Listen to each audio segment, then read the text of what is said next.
It's a little bit of country with a hip-hop twist. Boot, scoot, and boogie, move your hips like this. Strong hat out in the stick. And y'all already know how we do it down here. Holla, yeah. If you feeling like I'm feeling, holla, yeah.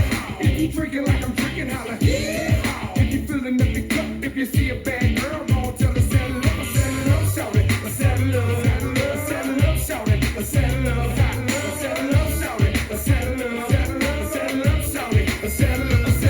It's a little bit of country with a hip-hop twist. I'm not Johnny Kenny, but I'm big and rich. So if you really feel like I feel in your belly's hurting your high heels, you can treat it like a stack of hay. And you can bail with me, we can take it to the crib, a hotel with me. Girls go crazy when they play my song. So whether tequila shots and them Jaeger bombs and the Cold Coors Lights, what I'm drinking on, and taking her home's what I'm banking on. Might even drink Patron until I sing on key. Matter of fact, tell them what the next round's on me. It's a little bit of country with a hip-hop twist. Boot, scooty, boogie, move your hips like this. Strong hat out in the stick. And y'all already know how we do it down here. Holla.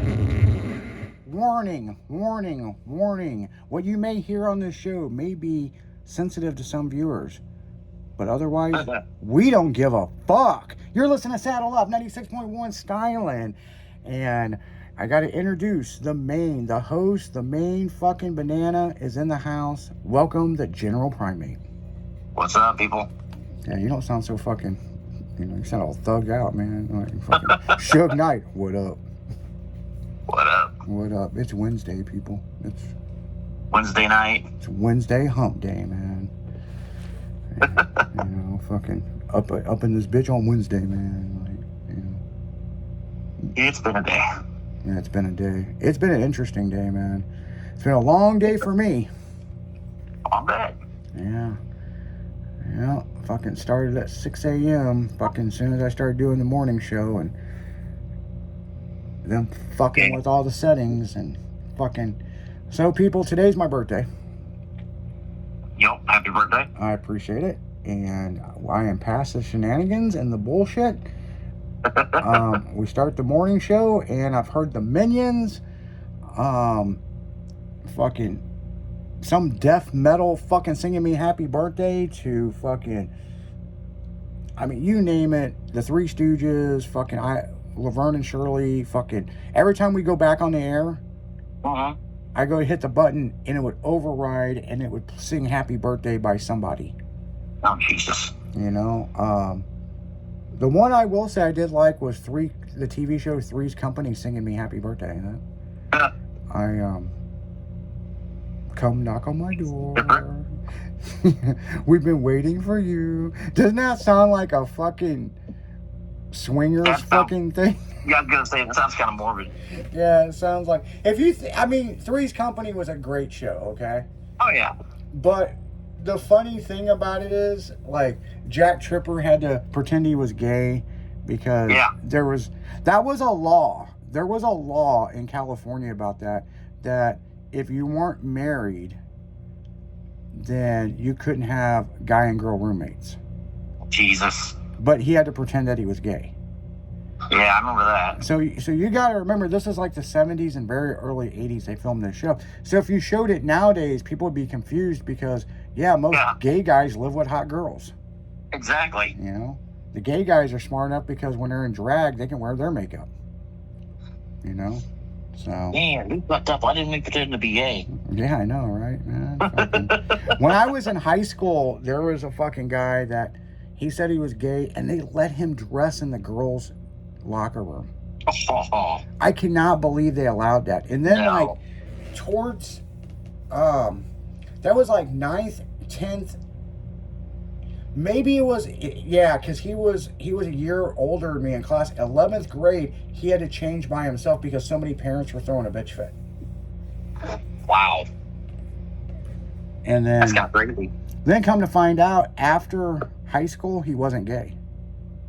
Of course not. Yeah, so he pretended to be gay. Now, the guy that was gay, that everybody took up for him and felt sorry for him because he was a little bitty guy, he was flaming fucking gay. As soon as he hit college, he's like, hey, boys. Like, what the fuck? I want to beat your ass now because we defended you. Then the one motherfucker that said he was gay fucking was straight. He just was a little weird. He wanted to see those girls' pink panties. He was a lot weird. Well, was he weird or was he just ingenious? Exactly. I mean, we're talking 1990 to 94 people, so. I don't know, man. Yeah, he was a smart motherfucker is what he was. He knew what he was doing. Mm-hmm. Y'all can call me whatever you want. I see boobies. That's the other thing that everybody always wondered when they would have a shower. Would he go in the shower with them? I don't know. You know? You wouldn't think, but who knows? You know? I remember being in fucking, you know, because you had to do the same thing because every so often you had to shower and the gym teacher had to write it down. And he goes, all you have to do is just run in there for a second, get your hair wet, man. I don't want to do this, but it was a state requirement. Yep. I never had a problem taking a shower because I played soccer. Right. And I wanted to freshen up before I went to my next class. Right. You know, but some motherfuckers, man, they're just scared, man. Well, you know, you had your guys that were going to get picked on for being tiny and stuff, but, you know. But I never had a problem with it, but our coach pretty much didn't give a shit anyway. He would stand at the fucking door, at the door to the shower, and mark you down when you walked in. Some people didn't even get wet. They walked in and put their arm under the shower and walked back out. Yeah, ours was you had to get your hair wet, and he'd put his hand and touch your hair and goes, go. You know, you didn't have to shower, you just had to get your hair wet. Yeah. So, but that way something looked wet when you went out of there, you know. Yeah. So because the state required that you're, you know, some shit that to make sure that the men are showering. Yep. So now my dad told me when he was in school, the coach would get in there and shower, and to make sure everybody was cleaning. And I'm like, were they touching you? And he's like, nope. He's like, you know, everybody got a bar of soap, this and this. They'd stand there and he goes, now turn on the showers and then, you know, start at the top and do this and your upper body. And, you know, everybody had to copy what he was doing. Now take the soap and pour on your head. And I'm like, that happened in the 60s? And he goes, well, yeah. He goes, you guys got it good. You just got to get your hair wet. And I'm like, but then again, they had a dress code in school. You know, black slacks, a dress shirt, you know. Not when we were in school, man. Gen X, man. Shit. Or whatever the fuck we wanted. Damn right. Unless we got in trouble for showing too much or some shit. The only problem that they had is certain shirts, like Joe Camel smoking, you weren't allowed to wear that. Yeah, you weren't allowed to wear shirts with liquor on them or shirts with, you know, cigarettes on them. Or some smart ass saying girls' skirts had to be 3 inches above their kneecap. Yep. You know, it was weird because the skirts had to be 3 inches above their kneecap. When my dad was in school, he said it had to be 3 inches below their kneecap. Yes. Okay.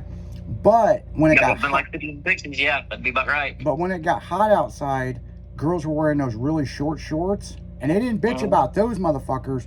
But if you were showing butt cheek. Oh. So you got sent home if you were showing, you know, butt cheek. You know, the vertical smile line, you know. Yep. And You know, so that girls would sag, you know, in between classes, they would sag their shorts down a little bit. Because, you know, them perverted fucking teachers were looking.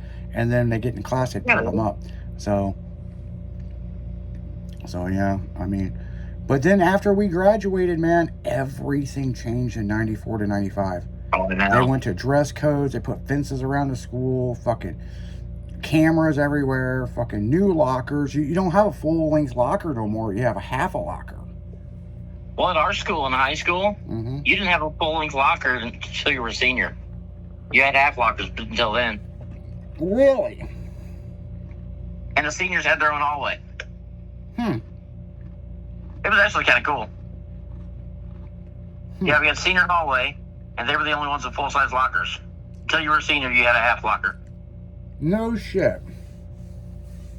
You know, I never thought about other schools, but yeah, we had full-length lockers.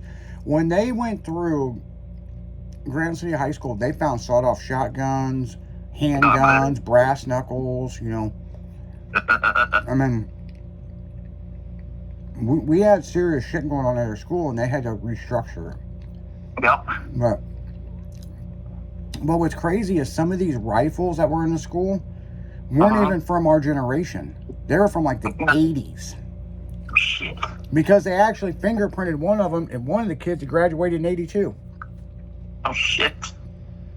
I'm just like, the fuck you bringing a sawed-off shotgun to school for? Why not? But on the morning show, we had talked about school shootings. And hold on, I still got these stats up. Okay. Okay, so most school shootings, what year do you think it was? Well, actually, what we're going to do, we're going to go to break. And when we come back, we're going to talk about this, okay?